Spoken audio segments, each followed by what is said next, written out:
Boa noite a todos, que a paz de Jesus esteja conosco na noite de hoje. A gente vai dar início à nossa palestra desta quinta-feira. Primeiramente agradecendo a Deus nosso Pai, ao nosso Mestre Jesus, aos amigos espirituais aqui da nossa casa, que estejam conosco em mais esta noite, mais esta palestra, nos envolvendo com muito amor e muita luz, todos nós aqui presentes, encarnados, aos irmãos desencarnados que também vierem aqui assistir a nossa palestra de hoje. Todos recebam o auxílio e o amparo da espiritualidade amiga, e a todos aqueles que forem assistir essa gravação, que também sejam amparados e iluminados em seus lares, em suas vidas, em suas necessidades. Iniciando a palestra de hoje, a prece que Jesus nos ensinou. Pai nosso que estais nos céus, santificado seja o vosso nome, venha a nós o vosso reino, seja feita a vossa vontade, assim na terra como nos céus. O pão nosso de cada dia nos dai hoje. Perdoai as nossas ofensas, assim como nós perdoamos a quem nos tem ofendido. E não nos deixeis cair em tentação, mas livrai-nos de todo mal, que assim seja, graças a Deus. Estamos recebendo o nosso companheiro Edilson Ascencio, recém-eleito presidente do Centro Espírita Leonor. Os nossos parabéns aqui em nome do Jefa, e gentilmente veio atender aqui o nosso convite para fazer a palestra de hoje. Pessoal, boa noite.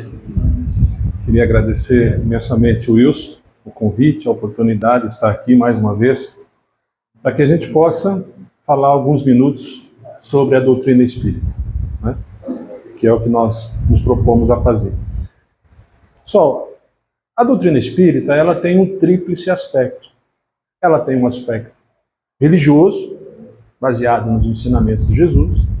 Ela tem aspecto científico, que trata da comunicação entre encarnados e desencarnados, e tem um aspecto filosófico, que é uma doutrina, uma forma de se comportar, né? E entre esses aspectos, entre essas maneiras de pensar, vamos dizer assim, nós então admitimos a lei da reencarnação, né? A doutrina espírita é reencarnacionista. Mas aí alguém pode dizer assim, bom, mas não é só a doutrina espírita que é reencarnacionista. É uma verdade. Não é uma novidade produzida pela doutrina espírita. A reencarnação já era um pensamento anterior, né? Os egípcios já pensavam assim, né? Os gregos também já tinham essa ideia. Enfim, não é uma novidade propriamente dita. A imortalidade da alma também não é um aspecto de exclusividade da doutrina espírita, né? A imortalidade da alma também já era pressentida pelos nossos antepassados, a bem da verdade. A crença em Deus, então, nem se diga, né? É quase que um sentimento inato do ser humano, desde os primórdios, né? Já acreditavam em Deus, né? E eu fico pensando, né, meus amigos, o quanto deve ser difícil para um materialista, num momento derradeiro da morte, ter que se despedir da vida, né? O que pensaria, por exemplo, alguém já no momento derradeiro, aquele que não acredita em Deus, já não acredita no mundo superior, que ele teria feito até então? E os bens que ele acumulou? Para quem vai ficar? Valeu a pena esse trabalho? Valeu a pena todo esse desgaste de produzir bens nesse sentido? Deixar aí, né? No livro Os Mensageiros, nós estávamos comentando agora com o companheiro Wilson, há uma passagem muito interessante de que o André Luiz, né, acompanhado do Vicente e do Aniceto, eles estão em uma viagem à crosta e ele chega a uma cidade espiritual chamada Campo da Paz.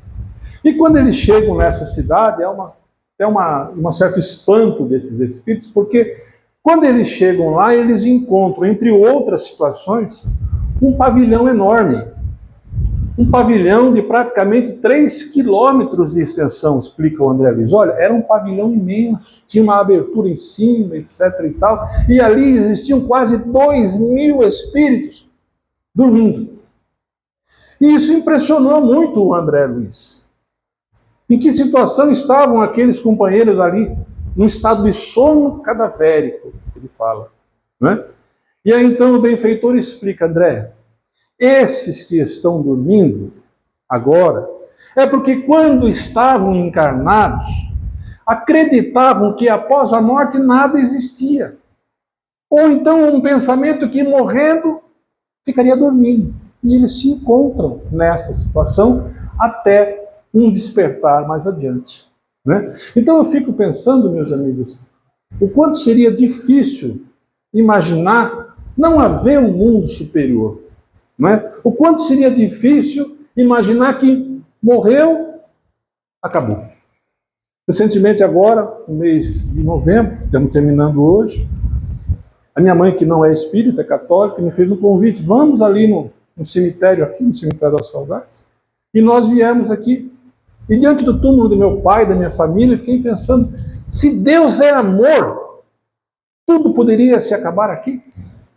Esse é o fim de tudo, não é? Então, meus amigos, nós precisamos crer na imortalidade da alma. Eu quero crer que a vida espiritual é a vida plena, é a vida em que, no momento em que este corpo físico não mais se sustentar, porque vai chegar uma hora que ele não vai mais nos servir, né? E então, do pó viemos, para o pó retornaremos, né? Mas para onde vamos? O que acontece com o nosso espírito? Para que lugar iremos após a morte do corpo físico? E aí então vem a resposta mais adequada no mundo jurídico: depende, né? Quando se pergunta a um advogado, como devo fazer? Ele fala, depende, né? Depende do quê? Depende do que fizemos aqui, meus amigos. Depende daquilo que produzimos aqui enquanto encarnados, né? Depende se ainda estamos apegados a coisas materiais, a sensações, a sentimentos. Nesse caso, o espírito tem mais dificuldade de desencarnar. No livro Voltei, do nosso querido irmão Jacó, há uma passagem muito interessante, porque ele era espírita, trabalhava numa casa espírita, tinha o conhecimento espírita, e no momento do desencarne, ele passa por uma certa dificuldade. Aliás, o livro começa narrando a desencarnação dele. O livro começa 30 horas antes dele desencarnar. E ele chega no mundo periódico e conta essa história, né? E quando ele percebe que começa a gelar o pé, que a coisa está indo, o corpo já não está mais suportando, ele fala, agora eu vou desencarnar. Aí quando gela o pé, aí quando ele começa a perceber aquela situação, aí há uma situação muito interessante, porque a Raquel, que era filha dele, que havia desencarnado antes, aparece. Pai, calma. E junto dela, Bezerra de Menezes. Falei, Jacó, fique tranquilo. Ninguém desencarna sozinho. Da mesma maneira que ninguém nasce sozinho no hospital, no parteira, ninguém desencarna sozinho. Mas ele fala, fique tranquilo. Mas mesmo Jacó, que era espírita e tinha conhecimento do mundo espiritual, teve dificuldade no desencarne. E é dito para ele, Jacó, você ainda está apegado às coisas materiais. Quem sabe aquele rabinho de pilha que ele gostava, estava lá, né? E asmas ainda se encontravam até o momento do desenlace. Então eu fico imaginando, meus amigos, a dificuldade que é o momento do desencarne para aquele que não tem a devida compreensão do mundo espiritual. Aquele que está apegado a um bem material, aquele que está apegado a sentimentos, a emoções. O próprio André Luiz, nós lembramos, né? No filme e no livro Nosso Lar, o grande desejo do André Luiz era voltar e ver a família. E minha mulher? E os meus filhos? Como se encontram, né? E aí nós percebemos que no livro, aqueles amigos espirituais dão uma contornada na situação. André, no momento oportuno, na hora certa, porque ele ainda não estava preparado, porque a mulher dele, após o desencarne dele, casou de novo, né? E quando ele chega na casa dele, o que ele encontra? O sujeito lá, o sujeito que havia casado com a viúva, lá dormindo na cama dele, né? E os filhos dele já nem lembravam mais dele, nem foto no 3x4 tinha dele na casa, né? E aí ele percebe que ele já era uma passagem. E aí é explicado para ele, André, esse aí agora é o que está cuidando da sua família, né? E ele aceita aquela situação e por conta disso é admitido como cidadão no seu lar. Imagina, não é? A gente chegar no mundo espiritual e a mulher casou com outro. Complicada essa situação, entender, né? Então é difícil. E não é só nessa obra, tivemos várias obras que o próprio André Luiz narra situações como essa, né? Conclusão, nada é nosso, meus amigos, não é? Nenhum bem material é nosso. Se fosse, nós poderíamos levar, né? Poderíamos levar. E aí o que acontece? Nem do inventário a gente vai participar. Eu me recordo também de uma passagem no livro Nosso Lar, muito interessante, em que o André, quando chega para trabalhar, e ele queria trabalhar porque ele queria ver a família. Não sei se vocês se lembram. E aí pergunta, André, quantos bônus horas tem você? Bônus hora era a retribuição pelo trabalho que ele executava lá, né? Nenhum. Então ele se propõe a trabalhar. E quando ele se propõe a trabalhar, ele diz, olha, eu era médico, né? Quer dizer, ele já queria um lugarzinho na primeira fila, né?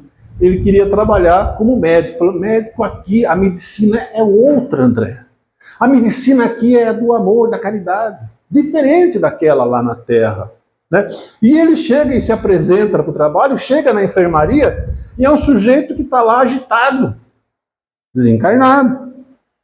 E aí o sujeito pergunta para ele, vai, mas se o cara estava bom de manhã, agora à noite como é que tá ruim aí? Está passando mal? Eu falei, aqueles amigos, aqueles entes queridos dele lá, encarnados, não permitem que ele tenha paz aqui. Estão brigando pela herança.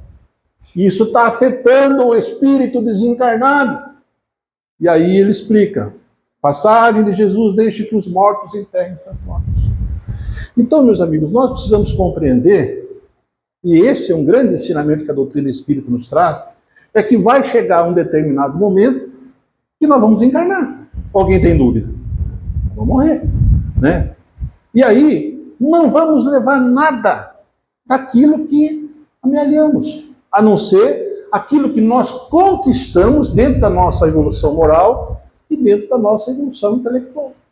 Isso sim será uma característica nossa no mundo superior.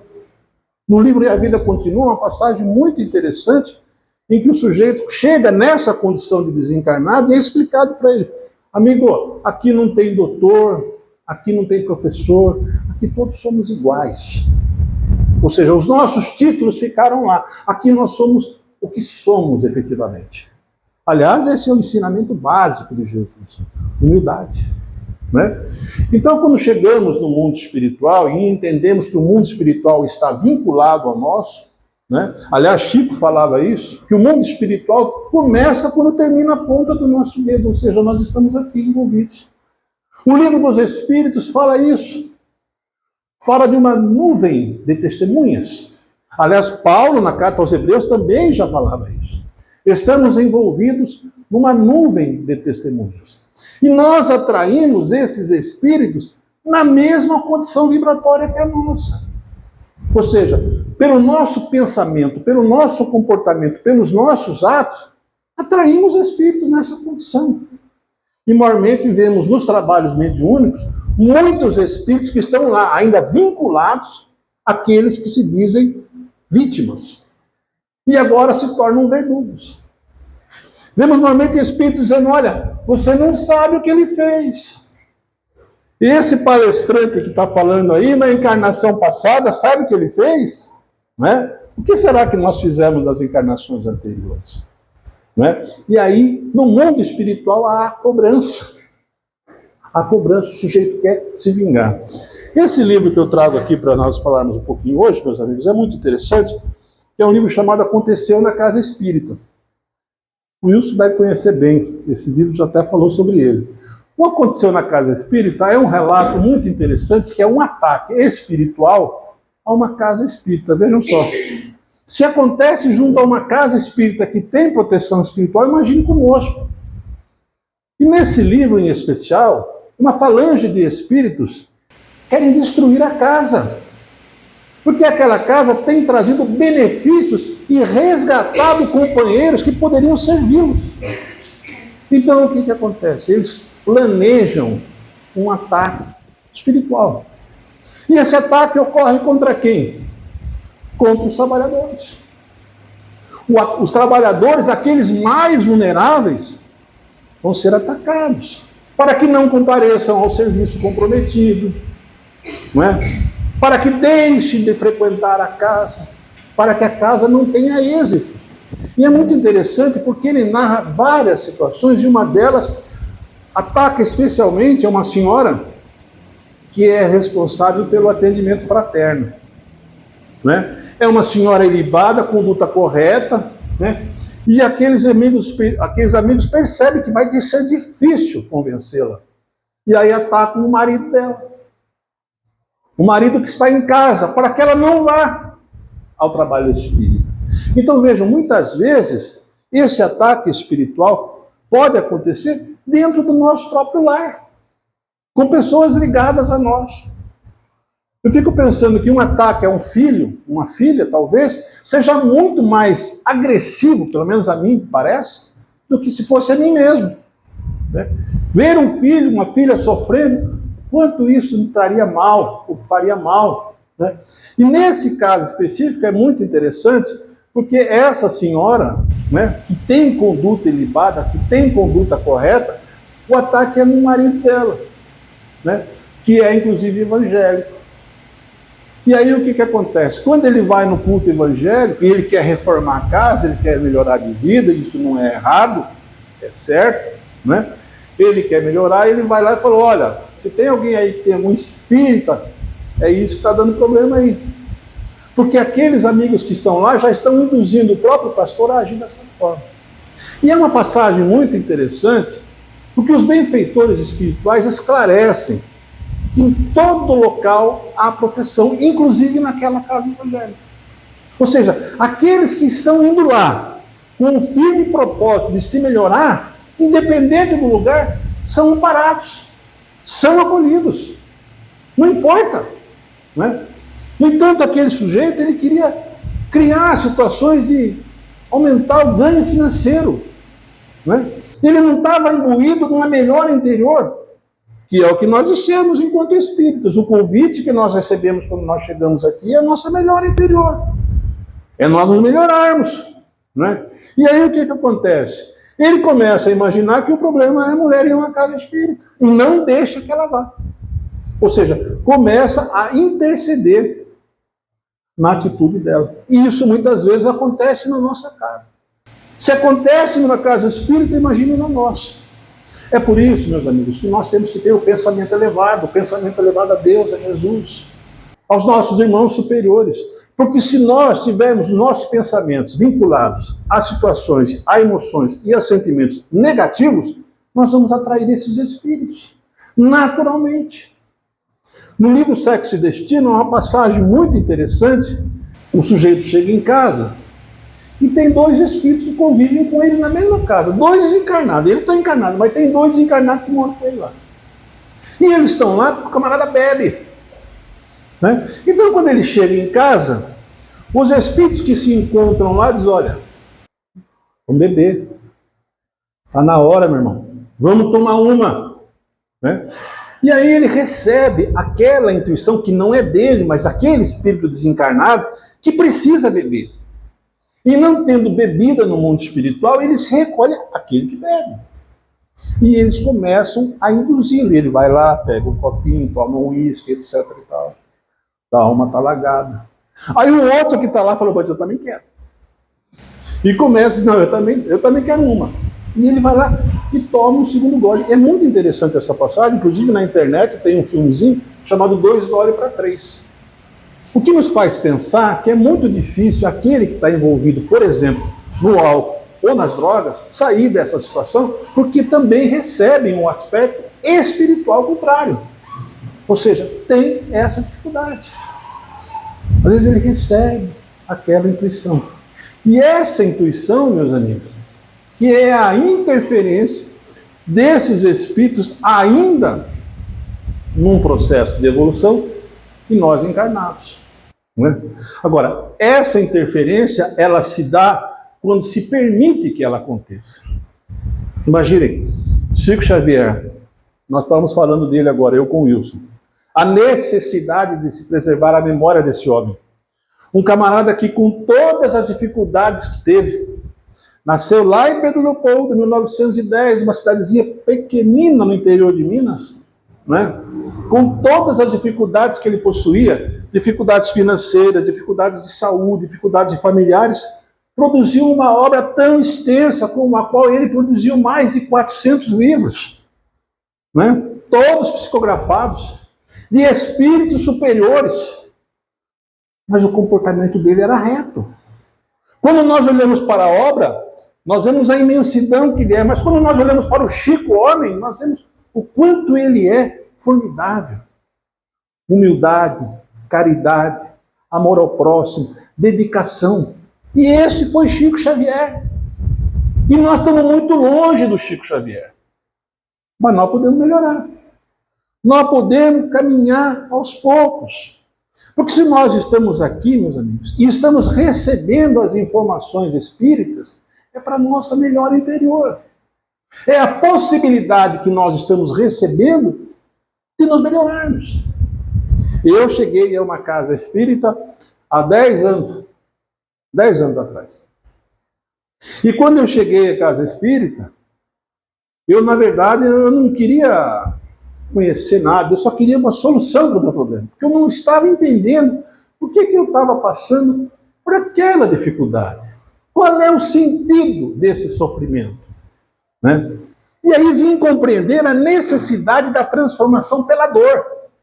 O quanto aquela dor foi útil para mim naquele momento de me esclarecer determinadas situações que eu não conseguia ver.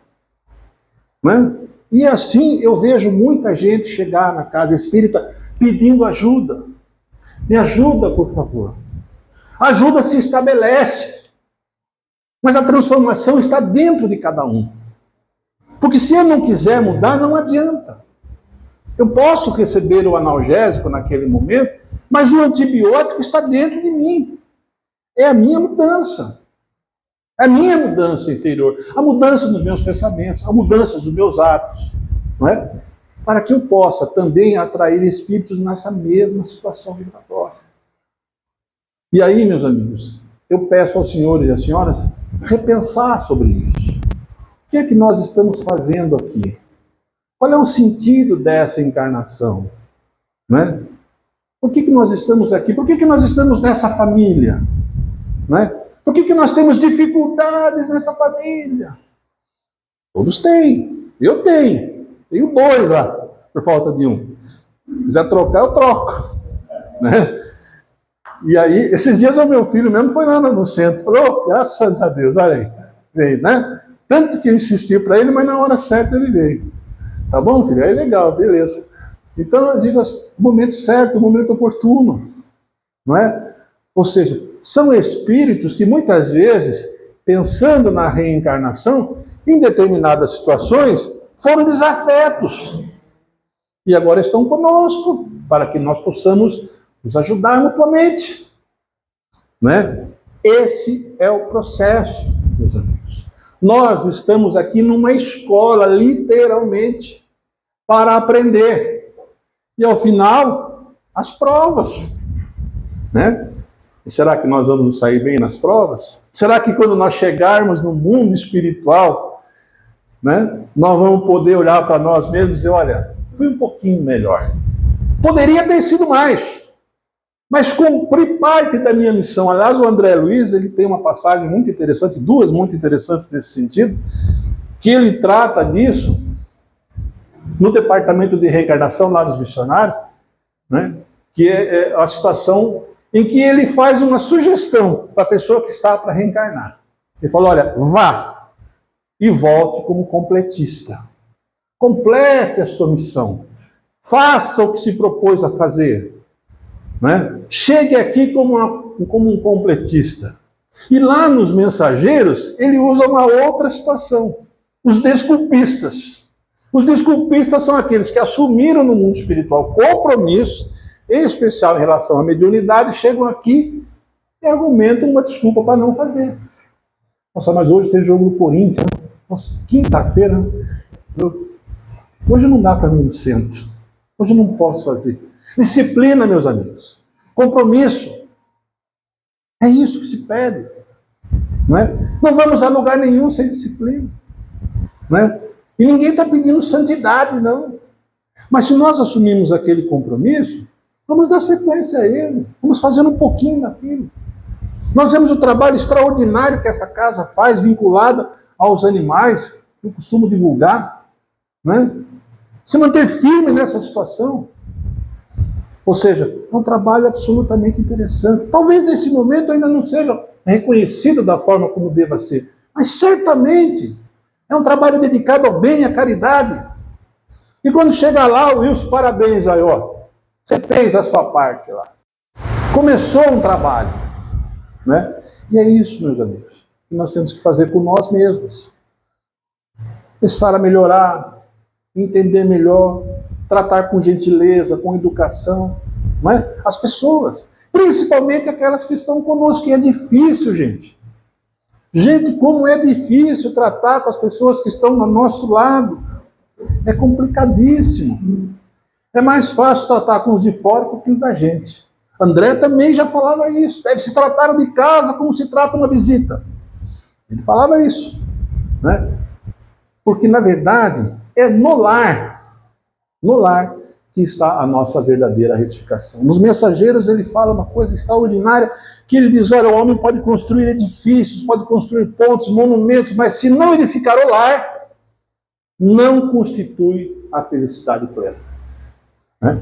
Então que nós possamos repensar um pouco sobre isso, um pouco no que é o ensinamento espírita, né? E o quanto essa luz é importante na nossa vida. O quanto esse farol é importante para nos sinalizarmos para onde vamos. Não é? Nós temos a receita do bolo, nós temos o Evangelho de Jesus e devemos trilhar esse caminho. Né? Porque não há outro, meus amigos. Jesus não criou uma religião, não escreveu uma linha, mas deixou o seu ensinamento no Evangelho, nas palavras, nos testemunhos. Né? Jesus curou muitos, né? Muitos que tinham condições de ser curados. Né? Mas a fé movimentou. Ou seja, nós precisamos querer. Então, quando a dificuldade se impor na nossa vida, nós precisamos entender que ela tem um sentido pragmático para a nossa transformação. Quando o corpo está doente, aparece a febre. Quando nós estamos doentes do espírito, a dor da alma. Aí nós precisamos olhar para dentro de nós. O que é que nós estamos fazendo errado? Aonde é que nós erramos? Nós sabemos. Nós sabemos. Nós não podemos esconder. Nós podemos esconder aqui enquanto encarnados. Mas quando estivermos lá, diante do juízo final, e não haverá um inquisidor, não haverá um juiz, não haverá ninguém com uma espada, mas sim a nossa consciência. Nós vamos ter que ser advogados nós mesmos. O que nós fizemos? Foi bom? Foi ruim? E precisamos entender também que errar faz parte desse processo evolutivo. Aqueles que estavam ao lado de Jesus também erraram. Simão negou ele 3 vezes. E será que Jesus não sabia? Sabia. Disse a ele, Pedro, tu me negarás 3 vezes. Ele sabia. Mas esse mesmo Simão, assim como Paulo também, foram rochas, pedras do Evangelho. Constituíram a lei do amor e da caridade, a boa nova. Meus irmãos, a receita está aí. Nós precisamos aproveitar essa oportunidade e levar adiante esse ensinamento. Procurarmos ser pessoas melhores, procurarmos trabalhar a nossa melhor interior. Esse é o real ensinamento da doutrina espírita. Obrigado, meus amigos. Obrigado pela oportunidade, obrigado por mais uma vez estar aqui. Obrigado também por ter me acompanhado lá no Leonor, nas palestras. Né? E nesse sentido, meus irmãos, vamos elevar o nosso pensamento a Deus, a Jesus, nosso irmão maior. Agradecer essa oportunidade, agradecer essa casa, agradecer aos benfeitores. Agradecemos o fato de escolhermos estar aqui essa noite, Pai, para que possamos todos juntos, porque foi o Mestre que nos asseverou, quando um ou mais estiverem reunidos em meu nome, lá estarei presente. E nós estamos aqui hoje para falar sobre Jesus, o nosso irmão maior. Vamos agradecer por todas as dificuldades, por todas as dores, por todas as dificuldades que passamos sabendo que são escadas no processo da nossa retificação moral e intelectual. Que nós possamos prosseguir, perseverar, assim como está no Evangelho de Mateus, porque quem perseverar, vencerá. Que nós possamos sair daqui revigorados, refortalecidos, retornando às nossas casas, pedindo a oportunidade de continuando a contar com o amparo dos nossos amigos superiores. Pai nosso que estais nos céus, santificado seja o vosso nome. Venha a nós o vosso reino, seja feita a vossa vontade, assim na terra como no céu. O nosso de cada dia nos dai hoje, perdoai as nossas ofensas, assim como nós perdoamos a quem nos tem ofendido, e não os deixeis cair em tentação, mas livrai-nos de todo mal, que assim seja. Muito obrigado, meus irmãos.